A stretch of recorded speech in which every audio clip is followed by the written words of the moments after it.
The Caribbean Sea, 1718. The merchant vessel Samuel is riding a gentle morning swell somewhere between the Bahamas and the open Atlantic. The crew is tired. The voyage has been long. The air is thick and warm, and a pale fog clings to the water like a shroud. The men move slowly across the deck, coiling ropes, checking rigging, thinking about port, thinking about dry land, thinking about home. Then someone sees it. A shape in the fog, dark, low, moving fast with a following wind, too fast for a merchant vessel, too quiet for a warship. The lookout barely has time to scream. A massive black flag snaps open at the masthead. Beneath it, an enormous ship swings broadside with terrifying precision, and before a single British sailor can reach a weapon, cannon ports drop open along the entire length of the hull, like eyes opening in the dark. The sound that follows is not a single explosion. It is a wall of sound, a physical force that punches the air out of men's lungs and splits the morning open. Cannonballs tear through oak planking, masts splinter, ropes snap and whip across the deck like serpents. Men scream. Black powder smoke rolls across the water in a thick, suffocating cloud. And through that cloud, through the burning rigging and the chaos of broken wood and panic, a smaller vessel appears, a sloop, moving at full speed directly toward the merchant vessel's hull. Men are already waiting on its bow. Armed men, desperate men, men who have made a choice that the civilized world will never forgive. They throw grappling hooks. They come aboard. And in the next 60 seconds, the merchant vessel Samuel belongs to someone else entirely. The captain of the Samuel survived the attack. He later gave a deposition to British colonial authorities. According to that document, preserved today in maritime archives, the pirate who stepped forward to face him was 6 feet tall, his beard braided into black ropes and tied with small ribbons soaked in slow-burning match cord. Small wisps of smoke curled around his face as he walked. He did not draw his sword immediately. He simply looked at the merchant captain for a long, silent moment and smiled. His name, according to surviving records, was Edward Teach. The world would know him as Blackbeard, and he was not alone. Between 1715 and 1726, historians estimate that between 1,800 and 2,400 pirates were operating in the Atlantic and Caribbean simultaneously. They had no nation, no navy, no law, except their own. They raided the merchant shipping lanes that kept the British and Spanish empires alive, and for a decade, they nearly broke them.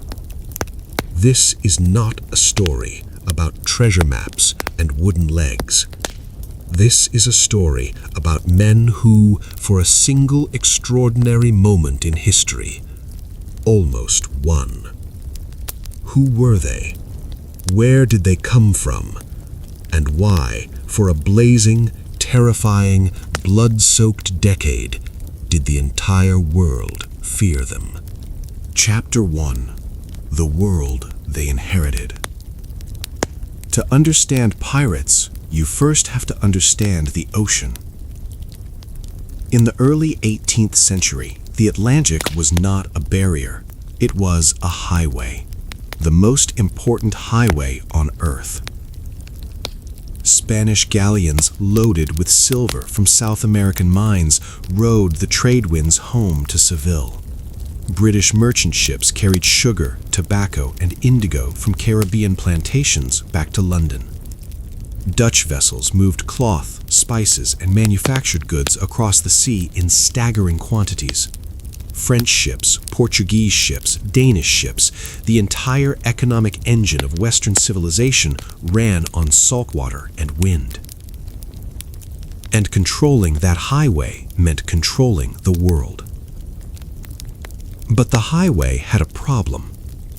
The Caribbean Sea, with its thousands of islands, hidden coves, shifting sandbars, and predictable trade winds, was impossible to fully police. Spain claimed most of it. England and France disputed those claims. Every major European power was simultaneously trying to colonize, exploit, and defend the same region, and the result was a contested, chaotic maritime world where legal authority was thin, enforcement was thinner, and opportunity was everywhere. Into this world came a generation of men with nothing to lose. The years immediately before the golden age of piracy were defined by a single event, the end of the War of the Spanish Succession in 1714. This conflict had involved nearly every major European power and had lasted over a decade. It had employed thousands of sailors, English, French, Dutch, Flemish, as naval crews, privateers, and merchant sailors, whose wartime trade suddenly dried up the moment the peace treaties were signed. The Treaty of Utrecht, historians note, effectively demobilized tens of thousands of maritime workers in a matter of months. Consider the mathematics of that disaster. A sailor in 1714 earned roughly 15 shillings a month in the Royal Navy, barely enough to survive, but survival was the baseline. When the war ended, the Royal Navy began cutting crews. Merchant shipping companies, flooded with cheap labor from demobilized sailors, drove wages down further. Some historians estimate that at least 40% of the Atlantic maritime workforce was effectively unemployed or severely underemployed within a year of the war's end. And these were not ordinary unemployed men. These were men who knew how to fight, men who learned to navigate by stars across open ocean, men who knew how to load and fire a 6-pound cannon in under 2 minutes in the middle of a storm. Men who understood how merchant shipping routes worked, where the valuable vessels were, and where the Navy wasn't watching. They were, in the most literal sense, perfectly qualified criminals waiting to be made. Marcus Rediker, the maritime historian whose scholarship on this period has been foundational, argues that the decision to turn pirate was often not a simple impulse of greed. It was a rational response to a world that had systematically exploited these men and then discarded them. The conditions aboard legal merchant vessels in the early 18th century were, by any modern standard, horrifying. Captains held virtually absolute authority over their crews. They could beat sailors, withhold wages, extend voyages without consent, and work men to literal exhaustion with no legal recourse available to the crew. The death rate from disease, injury, and accident aboard 18th century merchant vessels was genuinely staggering. Maritime historians estimate that as many sailors died from illness and accident as from enemy action during wartime. A merchant sailor in 1715 was, in many respects, closer in legal status to an indentured servant than to a free worker. The pirates who would terrorize the Atlantic over the next decade had lived that reality. They knew it in their bodies. They carried it in their histories. And when they decided to cross the line into piracy, they did not simply become criminals. They built something that was, by the standards of their world, radical. They built something that worked. Chapter 2: The Republic That Never Was. Here is something they do not teach you in school. Pirate ships were democracies. Not in the modern formal sense, perhaps, not in the sense of written constitutions and elected parliaments, but in a world where working men having any formal rights over their conditions of labor was essentially unthinkable. Pirate ships operated under written articles, contracts signed by every man before a voyage that specified the division of plunder, the rules of conduct, the compensation for the loss of a limb or an eye in battle, and crucially, the limits of the captain's authority. Read the surviving articles. They are remarkable documents. The articles of the pirate captain Bartholomew Roberts, one of the most successful pirates of the entire Golden Age, specified that every man aboard was entitled to a vote on major decisions, equal access to food and drink, and a system of workmen's compensation that paid specific amounts for the loss of a limb or an eye in battle. The captain received a larger share of plunder than ordinary crew, as did the quartermaster and officers, but the difference was a matter of degree rather than kind. Every man received something. No man was shut out. Compare this to a Royal Navy vessel, where a captain could award himself the lion's share of any prize, while the ordinary sailors received a fraction so small it barely covered their expenses. The contrast was not lost on the sailors of the time. When pirates captured a merchant vessel and offered its crew the option to join them, historians note that the response was frequently enthusiastic. There was no shortage of volunteers. Men did not typically need to be forced into piracy at gunpoint, though that certainly happened too. Far more often, the appeal was immediate and visceral.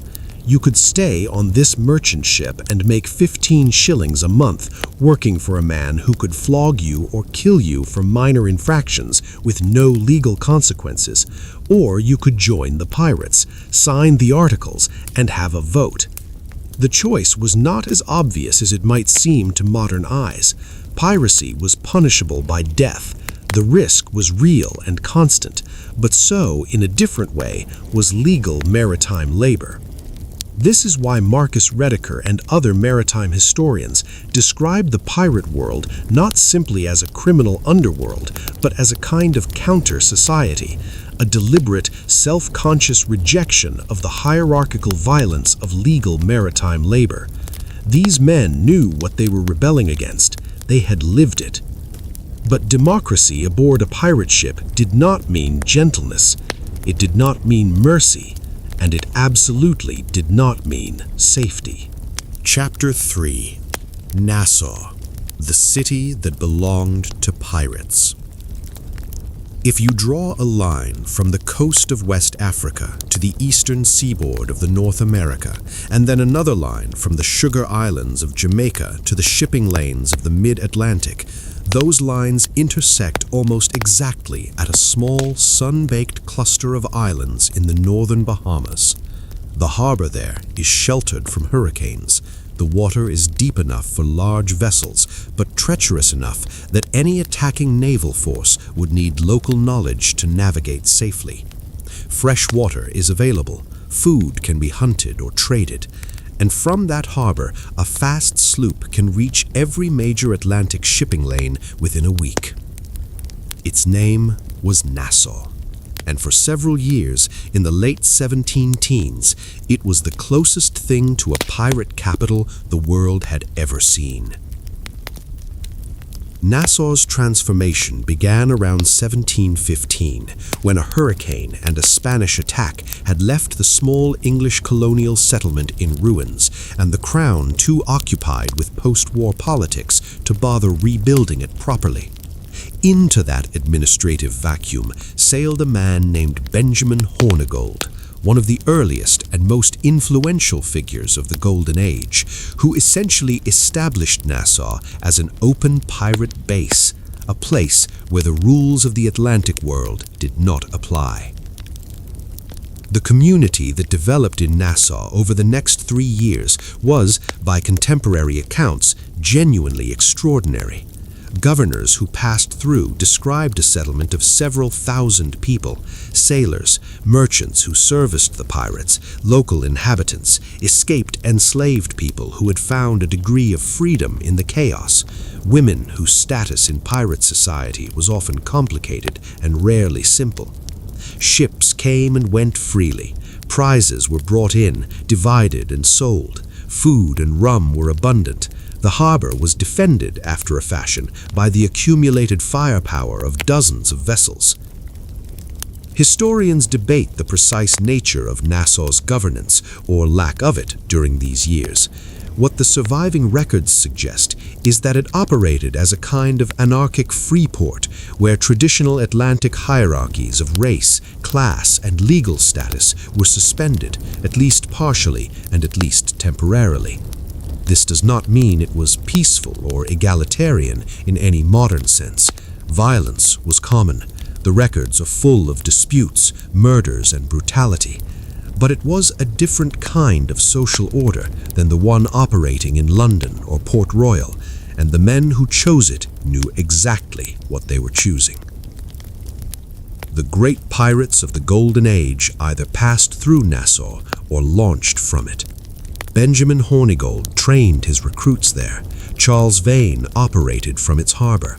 And in 1717, a Welsh sailor named Bartholomew Roberts, who would become, by any measure of ships taken and prizes seized, the most successful pirate of the entire era, was still an ordinary merchant sailor, not yet knowing that a single captured vessel would change his life completely. But before Roberts, there was Hornigold's greatest student. Before Roberts was Blackbeard. The problem with Blackbeard is that he worked, not simply as a pirate, as a spectacle, as a psychological weapon, as a brand in the most modern sense of the word, a carefully constructed identity designed to produce a specific reaction in the people who encountered it. And the reaction he wanted was not merely fear, it was surrender before the fighting started. What historians know with reasonable certainty about Edward Teach, also recorded in some documents as Thatch, is limited but suggestive. He was almost certainly English, probably from Bristol or the West Country, based on surviving accounts. He was active as a privateer during the War of the Spanish Succession, giving him years of experience in naval combat before he turned to piracy under Hornigold's guidance around 1716. He was physically large and commanding by contemporary accounts, and somewhere along the way, he developed what can only be described as a genius for terror as a management strategy. The beard was not simply a physical characteristic, it was a performance. Contemporary accounts describe it as black and extraordinarily thick, braided and twisted into sections and tied with colored ribbons. Before battle, Teach would tuck slow-burning match cord, the fuse material used to fire cannon, under his hat and beneath his braided beard, so that during combat he was literally wreathed in smoke and fire, a living embodiment of the demons that 18th century sailors genuinely feared. Think about what that image did to a merchant sailor who had grown up in a world saturated with religious fear of hell and damnation. You are standing on a merchant vessel. A large warship has appeared out of nowhere and is running down on you. You have perhaps 12 crew. They have 200. Your guns are for show. Theirs are loaded, run out, and aimed. And then, through the smoke, you see this figure, 6 feet tall, wreathed in sulfurous smoke, armed with multiple pistols, grinning.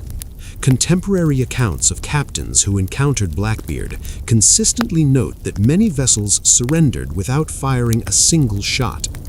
That was precisely the point. Violence was expensive. It damaged ships, both the attackers and the defenders. It killed and wounded crew members who were valuable. It consumed ammunition and time.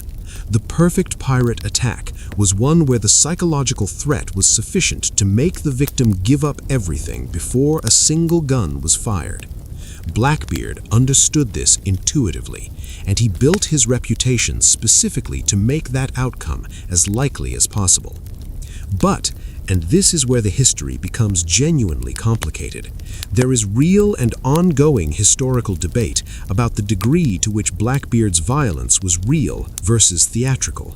Surviving accounts from captains and crews who were taken by him describe a man who was dramatically menacing, but who rarely engaged in the wholesale massacre or torture that his image implied.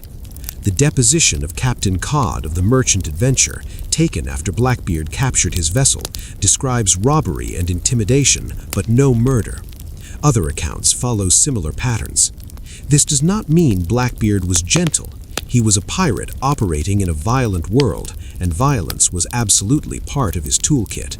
What it suggests is that he was sophisticated enough to understand that the threat of extreme violence was more economically efficient than the violence itself, and that he was disciplined enough to calibrate his brutality to achieve maximum effect with minimum waste. For roughly 2 years between 1717 and 1718, Blackbeard and his fleet of vessels operated with extraordinary success through the Caribbean, along the North American coast, and in the shipping lanes of the mid-Atlantic.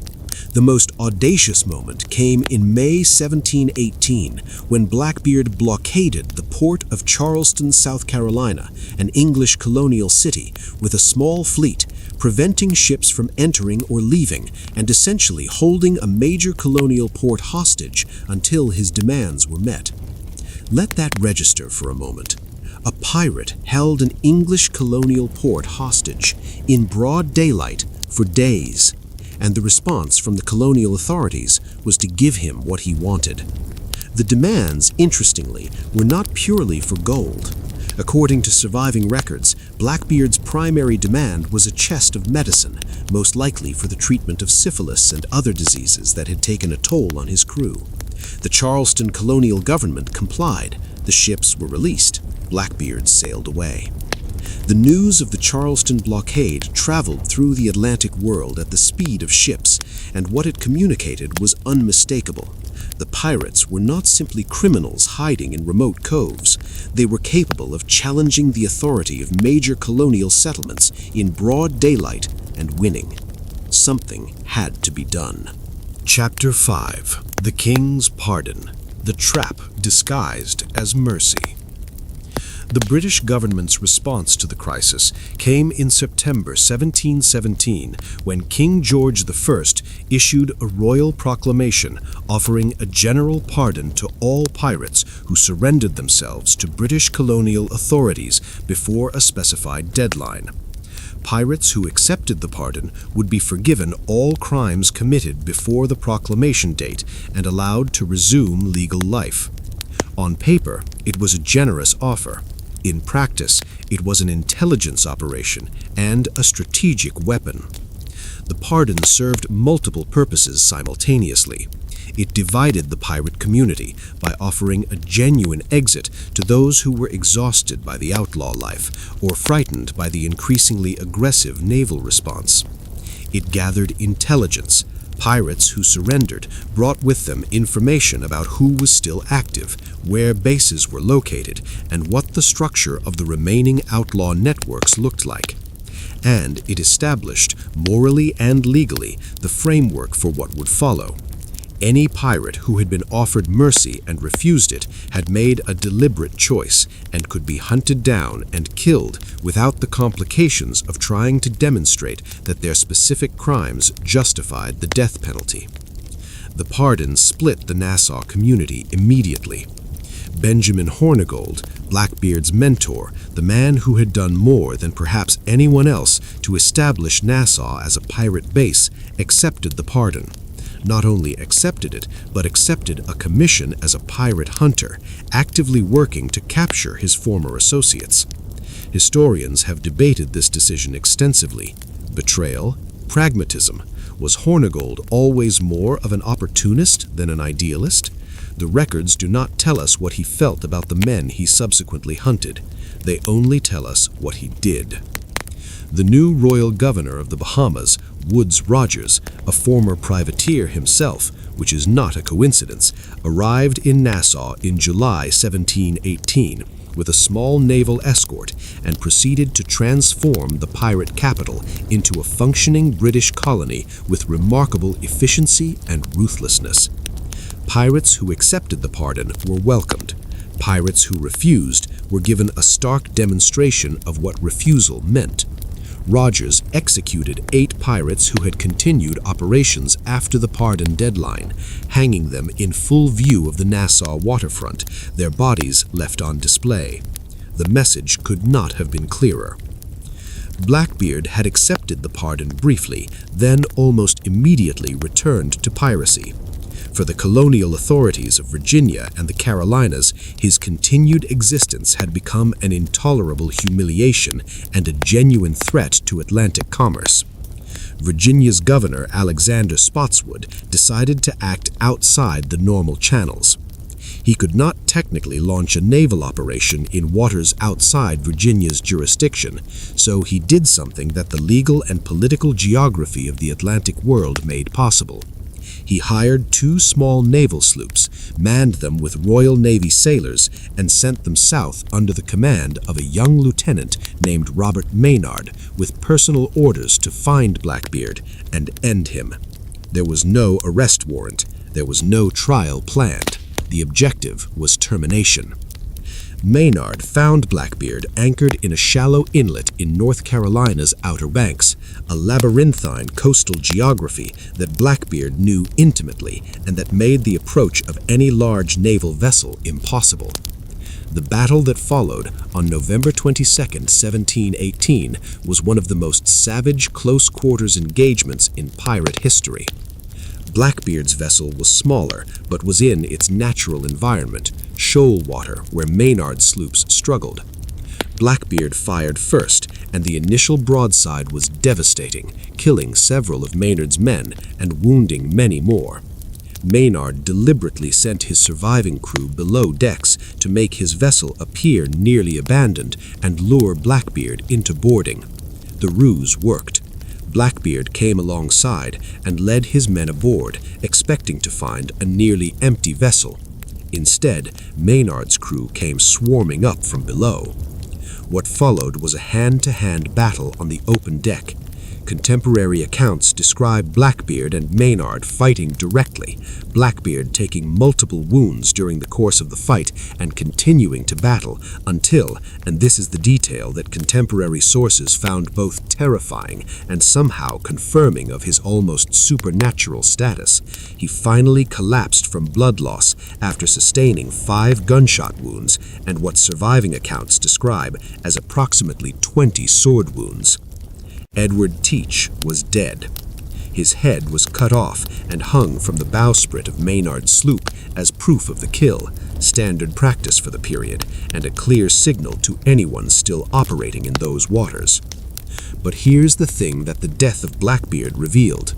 Removing one man, even a man of Blackbeard's extraordinary psychological power, had not solved the problem, because the problem was never simply Blackbeard. The problem was Bartholomew Roberts, and Roberts was only getting started. Chapter 6. Black Bart, the pirate who should not have existed. In June 1719, a Welsh merchant sailor named Bartholomew Roberts was captured by pirates off the coast of West Africa. He was sailing aboard the Princess, a slave-trading vessel, when Howell Davis, himself a Welsh pirate and one of the cleverer operators of the era, took the ship. What happened next is one of the extraordinary origin stories in maritime history. Davis, recognizing something in Roberts, perhaps the navigational skill, perhaps the obvious intelligence, perhaps simply the particular quality of a man who had already done what he needed to do with obedient legality and found it insufficient, invited him to join the crew. According to various accounts from the period, Roberts was initially reluctant. He had no criminal record. He was a competent and experienced sailor following a legal career. Joining pirates was not an aspiration he had ever expressed, as far as the record shows. But within weeks of his capture and subsequent joining of the crew, events forced a decision that would rewrite Atlantic history. Howell Davis was killed in an ambush while attempting to negotiate with Portuguese colonial authorities on the island of Principe off the West African coast. The pirate crew, suddenly leaderless, voted on a replacement, and the crew voted for Bartholomew Roberts, a man who had been a pirate for approximately 6 weeks. Apparently, Roberts accepted the new role with a philosophic brevity that has become one of the most quoted lines in pirate history. According to a contemporary account recorded by the historian Charles Johnson, whose 1724 work, A General History of the Pirates, remains an indispensable, if sometimes unreliable, primary source, Roberts observed that if it was a wicked life, it was at least a merry one, that a short life and a merry one should be the motto, and that it was better to be a commander than a common man. What Roberts did next demonstrated that he was not merely a convenient replacement captain. He was, in terms of tactical skill, strategic thinking, and sheer operational capability, the most dangerous pirate of the entire Golden Age. He began by avenging Davis's death with an immediate attack on Principe Island itself, a bold, retaliatory strike that established his willingness to use overwhelming force. Then he sailed south and west across the South Atlantic to Brazil, where, in September 1719, he entered the harbor of Bahia and found an extraordinary sight: a Portuguese treasure fleet of 42 ships waiting under the protection of 2 warships of 72 guns each.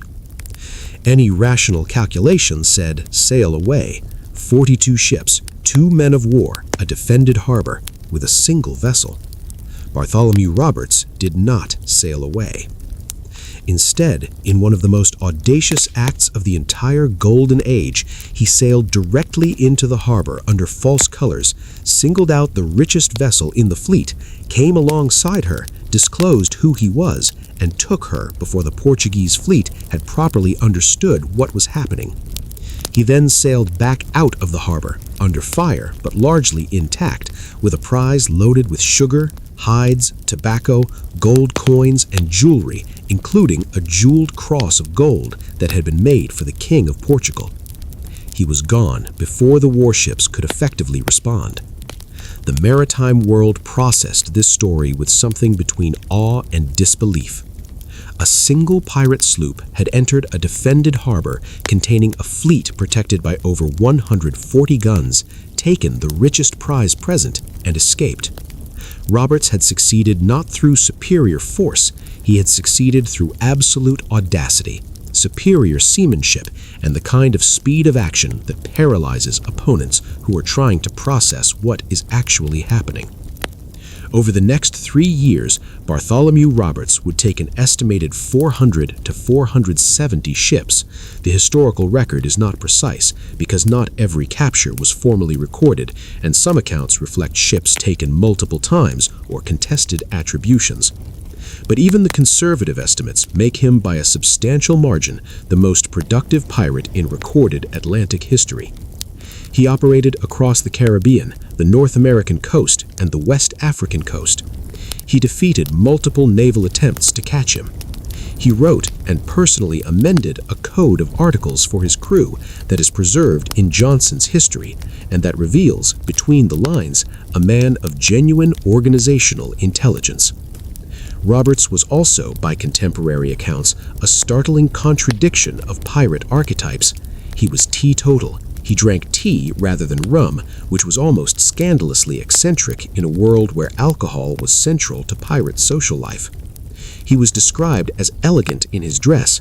He held church services aboard his vessel on Sundays. He was quick to anger and capable of extreme violence, but he maintained a disciplined crew through the force of his personality and the intelligence of his leadership in ways that most pirate captains could not manage. He was not a myth. He was not a legend constructed after the fact. He was a real person operating at the absolute peak of pirate capability, and the British Empire spent years unable to stop him. What finally caught him was not military genius or naval power, it was fog. On the morning of February 10th, 1722, the Royal Navy warship Swallow, under Captain Chaloner Ogle, encountered Bartholomew Roberts' fleet off Cape Lopez on the West African coast. The morning was hazy with harmattan, the dry, dust-laden West African wind that reduces visibility to uncertain distances. Roberts's crew had been engaged in celebrations the night before, capturing a large slaving vessel, and many of the men were asleep or hung over when the Swallow appeared through the haze. Roberts made a fatal tactical error. He misidentified the Swallow as a merchant vessel or another pirate ship and sent one of his vessels to investigate. When the Swallow turned and showed her teeth, that investigating vessel fled, drawing the Swallow away, and then, when the moment came, being destroyed. Roberts might still have escaped. He had fast ships and local knowledge, but Ogle returned the following morning and this time caught Roberts's flagship, the Royal Fortune. Roberts, characteristically, chose to fight rather than flee. He dressed in his finest clothes, a rich crimson damask waistcoat with a gold chain around his neck from which hung a diamond cross, and stood on the deck directing the battle. A grape-shot burst, a spreading pattern of small metal balls like a giant shotgun blast, caught him in the throat. Bartholomew Roberts was dead before he hit the deck. According to the accounts of his crew, Roberts had specifically told them that if he died, his body was to be thrown overboard immediately rather than captured. They honored that wish. They threw his body, weighted, into the Atlantic Ocean, dressed in those crimson and gold clothes, and the greatest pirate in history disappeared into the sea off the coast of West Africa. Of his crew, 272 men were captured. The trials that followed in Cape Coast Castle were the largest piracy trials in history. 52 men were hanged. Chapter 7. The Women Who Sailed. There is a chapter of Golden Age piracy that is not a myth, though it is often treated as one. Anne Bonny and Mary Read were real. Their stories, documented in Charles Johnson's General History and corroborated in varying degrees by the legal records of their trial in Jamaica in 1720, are so extraordinary that historians for generations assumed they were embellished or invented. They were not. Anne Bonny was the illegitimate daughter of an Irish merchant lawyer who had moved to South Carolina. She grew up in relative privilege, but with a particular fire. Contemporary accounts describe her as fierce and courageous from an early age. She married a sailor against her father's wishes, then abandoned her husband for the pirate captain John Rackham, known as Calico Jack for his colorful clothes, sailing with him and apparently fighting alongside the crew. Mary Read's story was even more extraordinary. According to Johnson's account, she had spent years living as a man, initially as a financial necessity after her mother's death, then as a soldier in the European wars, then as a merchant sailor. She joined Rackham's crew while disguised as a male sailor, and the accounts suggest that her ability to pass as male was not immediately questioned. She was, by all surviving accounts, as capable a fighter as anyone aboard. The precise nature of their roles and relationships aboard Rackham's ship has been debated by historians. What is not in serious dispute is this. When Rackham's vessel was caught by a Jamaican patrol sloop in late October 1720, Rackham and most of the male crew were reportedly drunk and incapacitated below decks. The two people who came on deck to fight were Anne Bonny and Mary Read. The trial records at Spanish Town, Jamaica, document that both women were convicted of piracy. Both were sentenced to death. Both claimed pregnancy, a legal stay of execution that colonial courts were required to honor pending the birth of the child, and the pregnancy claims were upheld after examination.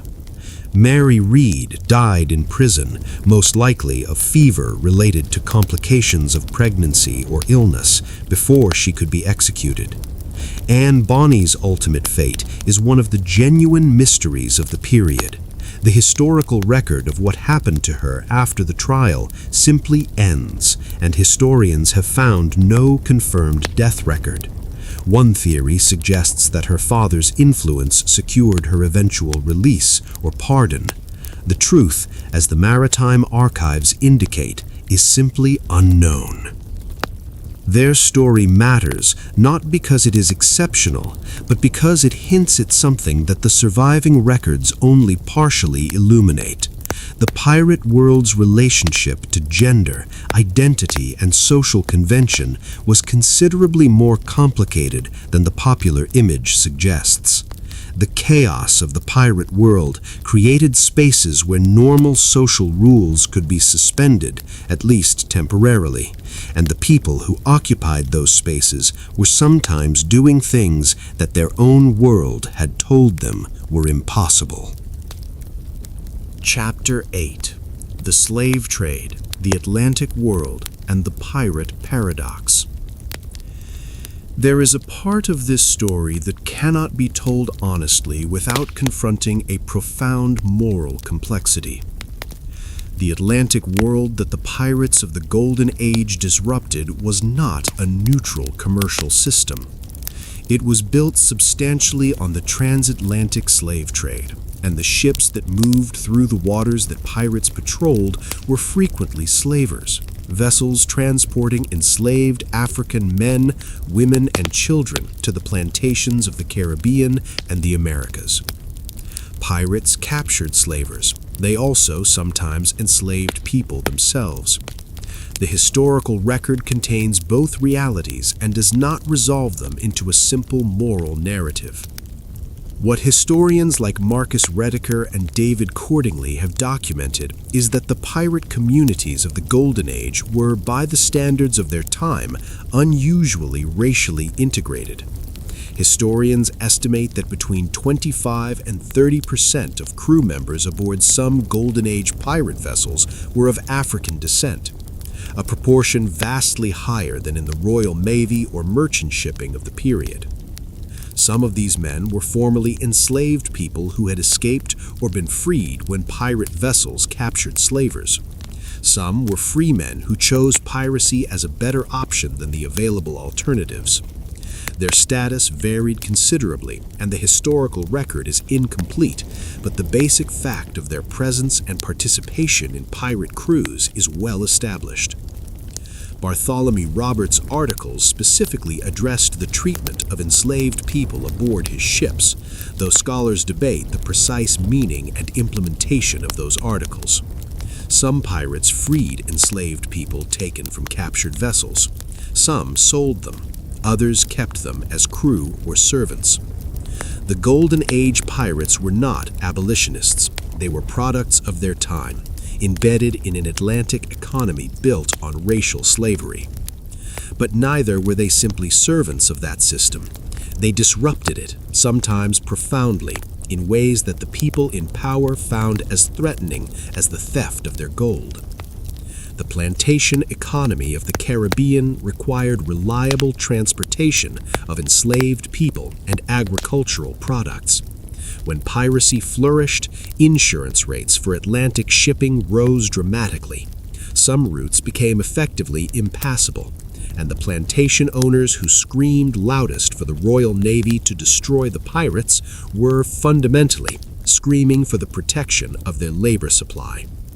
The pirates, whatever their individual moral situations, had become an inadvertent threat to slavery's logistics, and that, in the councils of empire, made them existential enemies. Chapter 9: The Hunters, when the Empire struck back. By 1720, the British Empire had decided that accommodation was over. The pardons had failed to eliminate piracy. They had reduced it temporarily, divided the pirate communities, and provided valuable intelligence, but the core problem persisted. And the core problem, in the cold accounting of imperial commerce, was that Atlantic trade was being disrupted at an unacceptable rate. Insurance costs had risen sharply. Merchant shipping companies were lobbying Parliament with increasing fury. The sugar and tobacco interests of the Caribbean were in open conflict with the pirates who were disrupting their supply chains and occasionally their labor. The response that emerged was systematic and ruthless. The Royal Navy's commitment to piracy suppression in the Atlantic increased dramatically. More vessels were assigned to the Caribbean station. The authority of colonial governors to commission pirate hunting vessels was clarified and extended. The legal framework for piracy trials was tightened, removing some of the procedural protections that had previously made convictions harder to secure. And then there was the psychological campaign. Public executions of pirates had always been intended as deterrents, but the authorities of the early 2020s escalated the theater of those executions to a degree that contemporary observers found remarkable even by the standards of the time. Pirate bodies were hung in chains at harbor entrances, a practice called gibbeting, where the iron-caged corpses would remain until they rotted, visible to every ship entering the harbor, a monument to what awaited anyone who followed the same path. Captain Johnson's account of the execution of Calico Jack Rackham at Port Royal, Jamaica, describes the body being displayed at a point on the harbor now called Rackham's Cay, its presence intended specifically to warn incoming sailors. It is difficult to measure how effective these displays were as deterrents. What is clear is that they reflected an imperial authority that had shifted from offering mercy to delivering exemplary punishment. The turning point came in 1722 with the destruction of Bartholomew Roberts's fleet off Cape Lopez. The Swallow's Captain Ogle was knighted for the achievement, the only naval officer ever knighted specifically for actions against piracy, which tells you how significant the event was perceived to be. The subsequent trials and executions at Cape Coast Castle removed hundreds of active pirates from circulation in a single operation. Within 2 years of Roberts's death, the golden age of piracy was effectively over as a large-scale phenomenon. Individual pirates continued to operate. There are always individuals willing to take the risk, but the organized, large-scale, multi-vessel piracy that defined the period from 1715 to 1722 was gone. The empire had won. But it had won at a cost that the history books rarely calculate. Chapter 10. The Treasure Question. At some point in any documentary about pirates, the audience is waiting for the treasure. The truth about pirate treasure is more interesting and more complicated than the popular mythology suggests. The classic image, a chest of gold coins buried on a remote island waiting for the hero with the map, is almost entirely fictional. It derives primarily from Robert Louis Stevenson's 1883 novel Treasure Island, and before that from Captain Johnson's possibly embellished account of one William Kidd, who was not, strictly speaking, a Golden Age pirate in the standard sense. Real pirates generally spent their money as fast as they made it. The economics of piracy were not, for most men, a path to accumulated wealth. Prizes were divided immediately according to the articles. Crew members received their shares and in port spent them on food, alcohol, sex, clothing, weapons, gambling, and the basic physical pleasure of not being on a ship. The average pirate's operating philosophy was not long-term wealth accumulation. It was survival and immediate gratification in a world where the future was genuinely uncertain.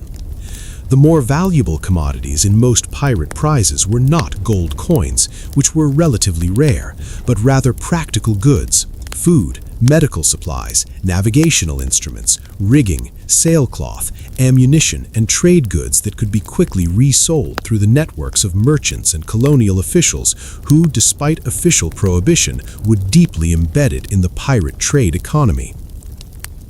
There were genuinely wealthy pirates, Bartholomew Roberts accumulated substantial prizes. Samuel Bellamy, Black Sam Bellamy, who operated from roughly 1715 to 1717 and is sometimes described as one of the wealthiest pirates of the era, took prizes estimated at values that in modern terms would represent millions of dollars.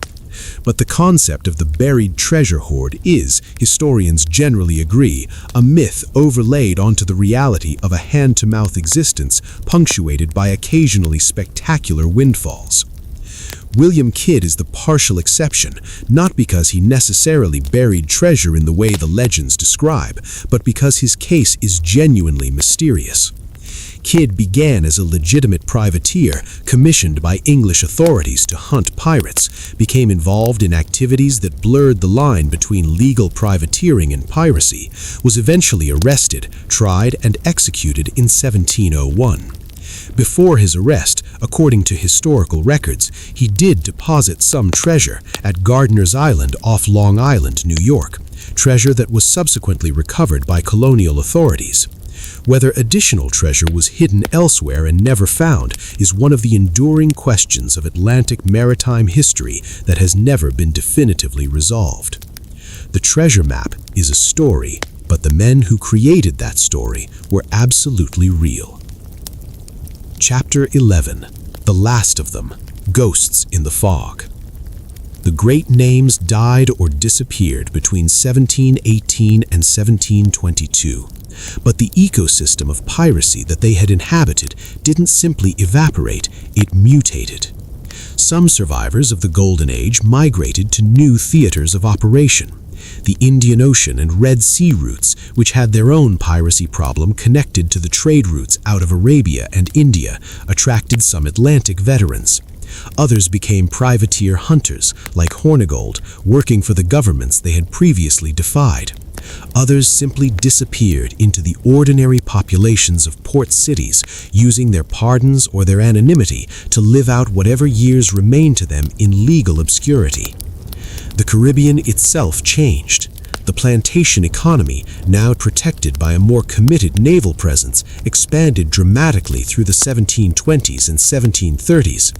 The infrastructure of colonial Atlantic commerce, the insurance mechanisms, the convoy systems, the fortified ports that the Golden Age pirates had stress-tested and found wanting was reinforced, refined, and made more robust precisely because the pirates had exposed its weaknesses. In a strange and ironic sense, the Golden Age pirates had functioned as a massive, unwilling stress test of Atlantic imperial commerce, and the empires had learned from it and built something stronger. By 1730, the Caribbean that Blackbeard and Bartholomew Roberts had terrorized was almost unrecognizable in terms of its security infrastructure. The Royal Navy's Caribbean station was permanent, well-funded, and aggressive. The legal apparatus for dealing with piracy was clearer and more brutal.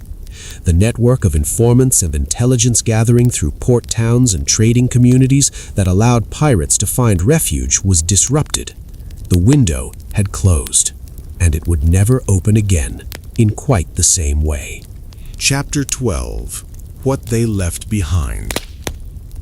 The legacy of the Golden Age pirates is woven into Atlantic history in ways that are both visible and invisible, celebrated and concealed. The most obvious legacy is the mythology, the extraordinary cultural afterlife of piracy that begins almost immediately after the Golden Age ends. Captain Johnson's General History, published in 1724, just 2 years after the death of Roberts, became an immediate bestseller and established the basic narrative framework for pirate storytelling that persists to this day. The book's enormous popular success reflects a cultural appetite for the pirate story that the executions and naval suppression did nothing to diminish. If anything, the destruction of the Golden Age pirates made them more romantic rather than less. They had been defeated, which made them safely fascinating. The legal legacy is substantial and largely unacknowledged. The piracy crisis of 1715 to 1722 forced a significant clarification and strengthening of international maritime law. the procedures for trying piracy cases, the rules of engagement for naval vessels dealing with pirate ships, the definitions of what constituted piracy versus privateering versus legitimate prize-taking. All of these were significantly developed in response to the practical challenges that the Golden Age posed. Legal historians argue that the modern framework of maritime law owes more to the pirate crisis of the early 17th century than to almost any other single event. The economic legacy is equally significant. The disruption of Atlantic trade during the Golden Age had real, measurable effects on commodity prices, insurance costs, and shipping patterns. Marine insurance as a professional industry developed substantially in response to the piracy crisis. Lloyd's of London, which would become the world's most famous insurance market, was already operating by this period, and the need for reliable marine insurance risk created by piracy was a significant driver of that market's development. The maritime labor legacy is perhaps the most surprising. The pirate articles, those written agreements about wages, compensation, and crew rights, were of course not adopted by the Royal Navy or merchant shipping. The immediate aftermath of the Golden Age saw those powers reinforced, not reformed. But the articulation of those rights, the demonstration that maritime workers could organize themselves and insist on specific protections even in the most extreme circumstances, is a chapter in the long history of labor organizing that maritime historians have increasingly argued deserves serious attention. And then there is the demographic legacy, the one that Atlantic history has been slowest to fully examine. The integrated communities that formed aboard some pirate vessels, the escaped enslaved people who found temporary freedom in pirate crews, the men of African descent who rose to positions of authority in pirate hierarchies that refused them any place in the legal maritime world. These stories are part of a larger Atlantic history of resistance and survival that the standard narrative of piracy as romantic white male adventure has consistently minimized. The people in those stories were real. Their choices were real. Their temporary freedoms were real, even if those freedoms were ultimately crushed. Epilogue. The sea remembers. Off the coast of North Carolina, in the shallow waters of Beaufort Inlet, there is a shipwreck. It was discovered in 1996 by a private archaeological firm called Intersol, and it has been under investigation ever since. The ship, a French-built frigate that appears in the historical record as the La Concorde de Nantes, a slaving vessel captured in late 1717 and converted by a pirate captain into his flagship, was partially excavated over the following decades by North Carolina underwater archaeologists working carefully through layers of time. They found the physical artifacts of the Golden Age: cannons, anchors, navigational instruments, medical equipment, forceps, syringes, a mortar, trade goods. The physical evidence of a real ship carrying real men, making real choices in a real world that was nothing like the mythology we have built around it.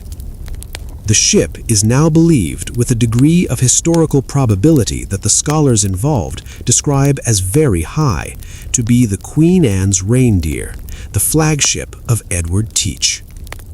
It sat on the bottom of that inlet for almost 300 years, carrying its evidence of the real world in which Blackbeard operated, not the world of buried treasure and swashbuckling adventure, but the world of medical supplies obtained at gunpoint from a terrified colonial port, of French naval construction and West African slave routes, of ordinary men making extraordinary and terrible and desperate choices in the seams of an imperial world that had used them up and discarded them.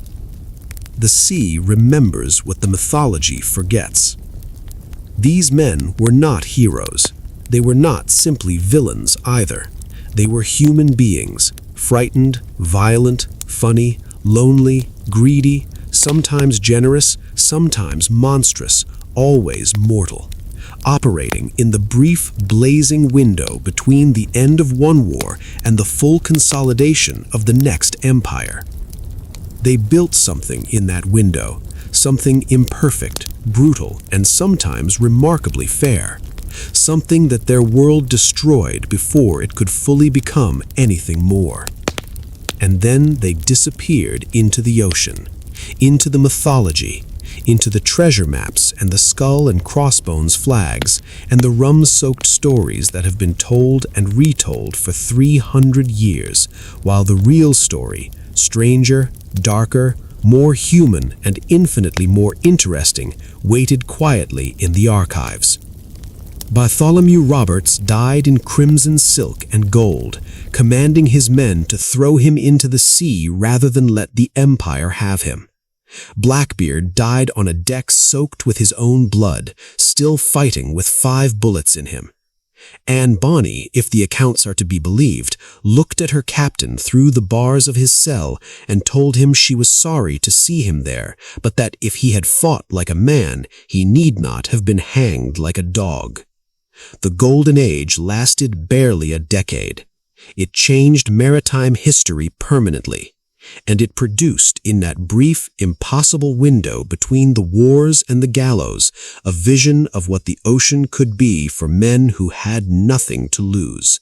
Not a highway for empires, but a free space, however violent, however brief, however doomed. The world has never entirely stopped dreaming about it. The flag is still black.